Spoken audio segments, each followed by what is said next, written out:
بسم اللہ الرحمن الرحیم نحمد و نصلی علی رسول کریم۔ بہار اردو حصہ 4واں سبق نمبر 4۔ آئیے شروع کرتے ہیں۔ نبی کے نواسے حضرت امام حسین رضی اللہ تعالی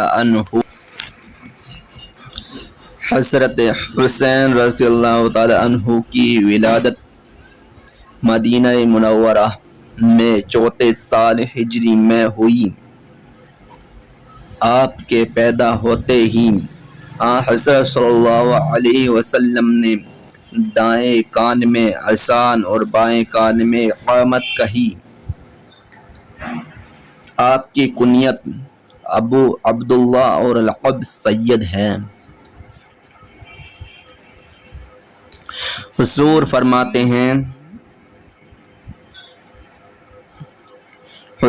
فرماتے ہیں کہ حسن اور حسین جوانان جنت کے سردار ہیں۔ آپ کے حسن و جمال کا یہ عالم تھا کہ دیکھنے والے راہ چلتے موہ ہو جاتے تھے۔ ایک دن حضور نبی کریم صلی اللہ علیہ وسلم ایک زانو پر حضرت امام حسین، دوسرے زانو پر اپنے صاحبزادے حضرت ابراہیم کو بٹھائے ہوئے تھے۔ حضرت جبرائیل علیہ السلام تشریف لائے اور کہا کہ اللہ پاک فرماتا ہے کہ آپ صرف ایک ہی سے محبت کر سکتے ہیں، دونوں سے نہیں، جس کو آپ چاہیں پسند فرما لیں۔ حضرت نے اپنے صاحبزادے کے مقابلے میں حضرت حسین کو ترجیح دی۔ تیسرے دن آپ کے صاحبزادے ابراہیم کا انتقال ہو گیا۔ آپ ہمیشہ حضرت حسین کو دیکھ کر کہا کرتے تھے کہ میں نے حسین پر اپنے بیٹے کو قربان کر دیا اور حسین میری امت پر قربان ہوں گے۔ حضرت حسین کی سخاوت کا یہ حال تھا کہ کوئی ساحل دروازے سے خالی نہ جاتا تھا، ہمیشہ اس کی خواہش سے زیادہ دیتے۔ ایک مرتبہ ایک بڑھیا کو 1000 بکریاں اور 1000 درہم عطا فرمائے اور پھر بھی یہ فرمایا کہ افسوس ہم تیری خواہش کے مطابق نہ دے سکے۔ ایک مرتبہ آپ کی لونڈی نے پھولوں کا گلدستہ پیش کیا، آپ نے اسے سونگھ کر لونڈی کو آزاد کر دیا۔ آپ کا سارا وقت عبادت الہی میں گزرتا تھا، رات دن میں 1000 نفل پڑھتے تھے۔ آپ ہمیشہ لوگوں کو نصیحت فرمایا کرتے تھے کہ دوسروں کی حاجت رسائی کرنا خدا کی نعمتوں میں سے ایک ہے۔ جس نے سخاوت کی راہ اختیار کی وہ سردار ہوا اور بخل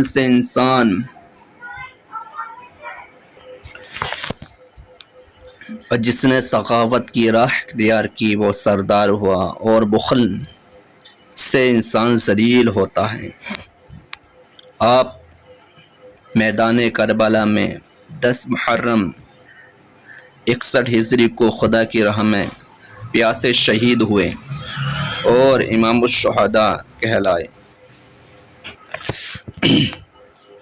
آپ کا مزار اقدس کربلائے معلی میں ہے، جو اب ملک عراق میں شامل ہے۔ سوالات: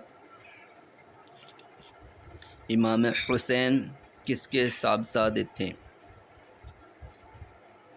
ابراہیم کون تھے؟ کربلا کیوں مشہور ہے؟ یہ سارے کے سارے سوالات کمنٹ میں لکھ دیجیے۔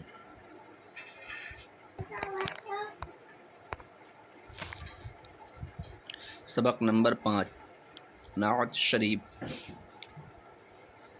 سب سے اولا و اعلیٰ ہمارا نبی صلی اللہ علیہ وسلم، دونوں عالم کا دولہا ہمارا نبی، جس کو شاہ ہے عرش خدا پر جلوس، ہے وہ سلطان والا ہمارا نبی،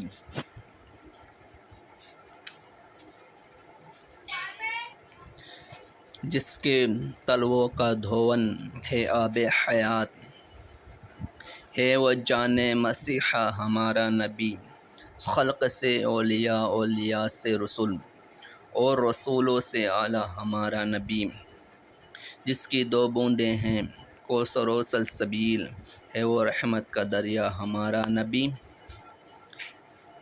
جیسے سب کا خدا ایک ہے ویسے ہی ان کا تمہارا ہمارا نبی، کون دیتا ہے دینے کو منہ چاہیے، دینے والا ہے سچا ہمارا نبی، سارے اچھوں میں اچھا سمجھیے جسے، ہے اس اچھے سے اچھا ہمارا نبی، سارے اونچوں میں اونچا سمجھیے جسے، ہے اس اونچے سے اونچا ہمارا نبی، کیا خبر کتنے تارے کھلے چھپ گئے، پر نہ ڈوبا ہمارا نبی،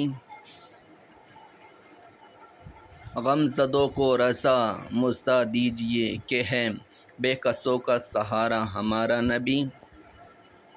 سبق نمبر 6 نیت کا پھل۔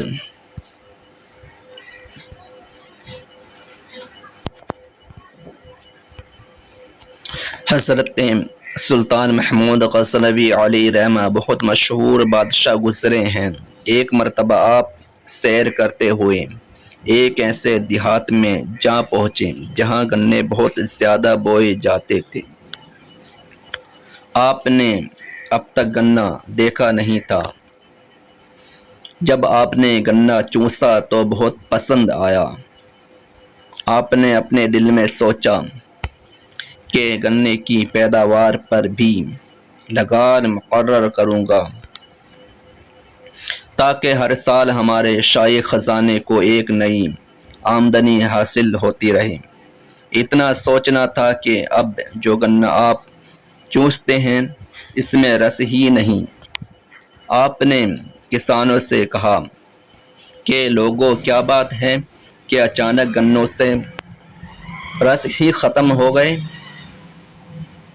آپ کی بات سن کر ایک بڈھا کسان سامنے آیا اور کہنے لگا کہ ایسا معلوم ہوتا ہے کہ اس ملک کے بادشاہ کی نیت بگڑ گئی ہے۔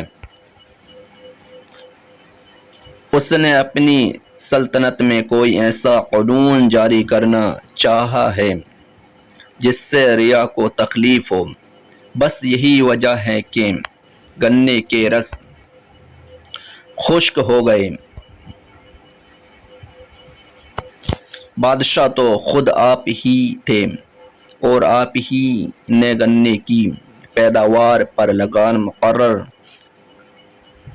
کرنے کا ارادہ کیا تھا، بس سمجھ گئے کہ میری ہی نیت کی خرابی کا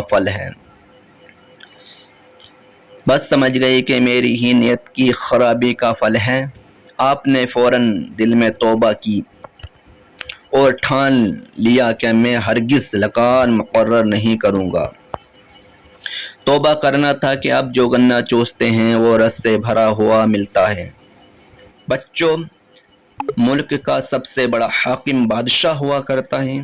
جب تک بادشاہ ٹھیک راستے پر چلتا رہے گا ملک کے اندر خوشحالی رہے گی، اور جب اس کی نیت بگڑ جائے گی تو ملک میں تباہی ضرور پھیلے گی۔ دیکھو، محمود غزنوی بادشاہ کے دل میں کھیتوں کی لگان بڑھا دینے کا خیال پیدا ہوا۔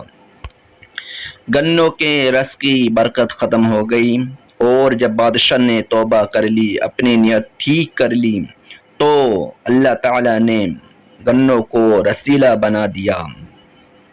معلوم ہوا کہ اچھی نیت کا پھل اچھا ہے اور بری نیت کا پھل برا ہے۔ سوالات: گنوں کے رس اچانک کیوں خشک ہو گئے؟ بڈھے کسان نے کیا جواب دیا؟ بعد میں گنے رسیلے کیوں ہو گئے۔ السلام علیکم ورحمۃ اللہ وبرکاتہ۔